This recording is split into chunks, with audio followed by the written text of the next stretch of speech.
Today feels like a good day to talk about a very specific episode of Deep Space Nine called Battle Lines. This was in season 1 when they're just kind of finding their feet in DS9. And the premise is pretty straightforward. Sisko, the Doctor, Kira, and Kai Opaka, the precursor to Kai, win. Kai Opaka was deeply entrenched in the Cardassian occupation of Bajor. She was the spiritual leader, and she was also the head of one of the splinter cells that fought against the occupation. So Kai Opaka wants to be taken through the wormhole to have a look. And while they're there, they find a planet with some broken satellites on it, and they go and try and investigate. During which time the shuttlecraft crashes. By the way, Federation shuttlecraft suck. Someone needs to find out an easier way for them to fly, put wings on them or something. They're crashing every day. But without shuttlecraft crashes, we don't get good stories, so they need to keep crashing. Anyway, they land on this planet and Kai Opaka dies on impact. This clearly has a huge impact on Kira because Kai Opaka was her spiritual leader of the revolution, all those kind of things. So this is a massive impact on Kira. So they land on the planet and they come across a group of people called the Ennis, led by none other than Jonathan Banks, or Mike from Breaking Bad. One day you're going to wake up, eat your breakfast, brush your teeth, go about your business. And sooner or later, you're going to realize you haven't thought about it. None of it. And that's the moment you realize you can forget. When you know that's possible, it all gets easier. So Mike looks all torn up, and all his group they all look battle hardened. And Mike tells Sisko that the Ennis have been in an endless war for maybe hundreds of years against a group also on the planet called the Nol-Ennis. So at the outset, it seems like a pretty straightforward civil war on a planet, right? Kai Opaka is dead, and the crew is stranded until they can get a signal to get rescued by Dax and O'Brien. Sometime during the episode, Kai Opaka arrives unharmed into the little group area cave place where they're all staying, seemingly being brought back to life and acting normal as if nothing's happened. Everybody's baffled, doesn't know what's going on, when there's an attack from the Nol-Ennis. During the attack, Sisko and Kira and Bashir all defend against the incoming assault, and most of the Ennis are killed in the assault before they're able to fight off the Nol-Ennis. All of a sudden, the bodies of the Ennis, the people who are killed, all start rejuvenating, and they all step up, wake up, and start walking about the place. And it turns out that whatever's happening on this planet, you can't die. Every time you are killed, there's some sort of biomechanical substance that gets infused into the body which regenerates the body every time you die. So they can't die. So each side of this faction, who are mortal enemies, have spent hundreds of years just killing each other, resurrecting, and going at it again. At its heart, it's a pretty straightforward allegory of the futility of war, put it simply.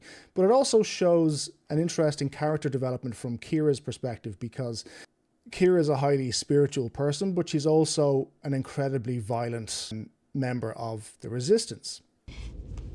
Did I enjoy any of this? I don't enjoy fighting.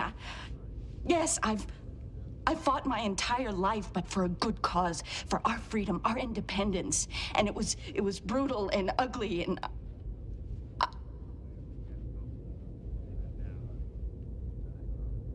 but that's over for me now. That's not who I am.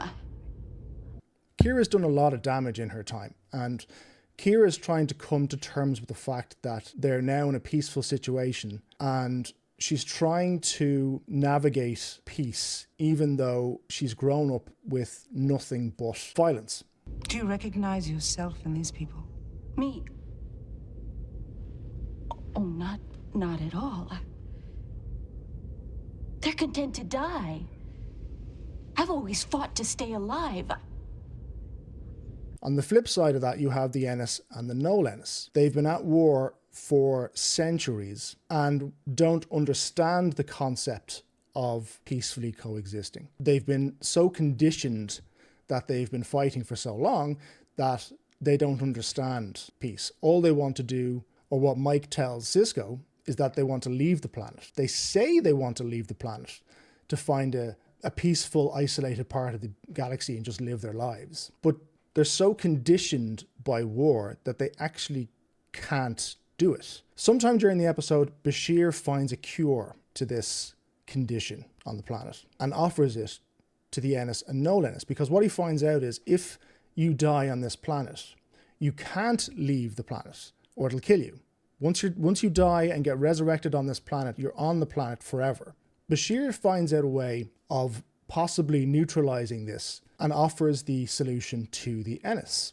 Mike initially looks elated by this idea of finally being able to leave the planet. The twist being that Mike wants to turn the cure for the disease into a weapon so that they can finally destroy the Nol-Ennis once and for all, and then leave the planet. So peaceful solutions are not ingrained in the minds of these two factions who've been killing each other for centuries. Even when offered the opportunity to live a peaceful existence, they want to turn it into a weapon. Like, there's no reasoning with them. There's no explaining that what's happening on this planet is a form of conditioning, brainwashing. They're almost evolved to a state where they all they understand is warfare. They don't even know why they're at war. They don't remember why they're at war. All they know is that the enemy is the enemy and they have to crush the enemy.